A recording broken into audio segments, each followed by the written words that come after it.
Hammaga assalomu alaykum, sizlar bilan Hunter. Bugungi videomizda hattoki topovoy TDM'chilar ham bilmaydigan top 5 ta TDM sirlarini o'rgataman. Agar siz ham topovoy TDM'chi bo'lib, любой игрокni 2 da uchirmoqchi bo'lsangiz, kanalimizga obuna bo'lib, bitta like bosishni sizdan chiqarmang. Qani unda vaqt cho'zib o'tirmasdan, sirazi videoga o'tamiz. Xo'p, unda birinchi fishkani boshlaymiz. Bunaqa vaziyatda prям to'g'ri pik bilan otishgandan ko'ra, men aytadigan fishkadan foydalaning. Ya'ni shu bochkalarning ustiga bitta sakrab chiqasiz va protivnikingizga slipoy zonaga o'tasiz.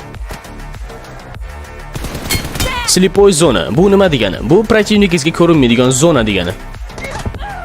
Protivnik ekranidan o'zingizlar ko'rishingiz mumkin, biz qo'llayib turgan fishka qanchalik foydali, qanchalik zararli. Mana endi ikkinchisiga keladigan bo'lsak. Bunaqa vaziyatda orqaga qaytib chiqishimiz juda ham katta xato. U o'ylamagan joydan chiqishimiz kerak. Ya'ni shu korobkalarning ustiga sakrab chiqamiz. Ahamiyat bering, korobkaning ustiga chiqayotganingizda bitta o'q otib qo'ying.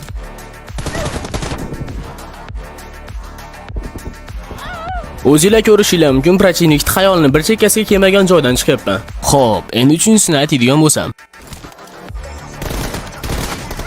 Xo'p, bunaqa vaziyatda korobkaning ustiga chiqamiz va ko'rsatilgan joyga otamiz.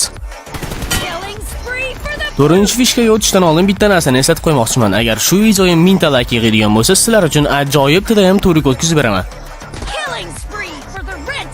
Mana endi to'rtinchi fishkaga o'tsak ham bo'ladi. Bunaqa vaziyatda yana bir marta pik qiladigan bo'lsak, juda ham katta xato qilgan bo'lamiz. Shuning uchun shu porlarning ustiga sakrab otib chiqamiz. Va ko'rganingizdek, protivnikimizdan juda ham osonlik bilan shot oldik. Mana endi eng oxirgisi, ya'ni 5-fishkaga ham yetib keldik. Bunaqa vaziyatda agar protivnikingizga normalniy o'rin beradigan bo'lsangiz, qaytib nakon qilmaydi. Shuning uchun ko'rsatilgan joyga oting. Qanaqadir vaziyatda qiynalsanglar, bemalol kommentariyaga yozishingiz mumkin. Xudo xolasa keyingi video ash haqida chiqadi. O'ylaymanki, bu video sizga ancha foydali bo'ldi. Shuning uchun bitta like bilan podpisatsiya bo'lishni sizdan chiqarmang.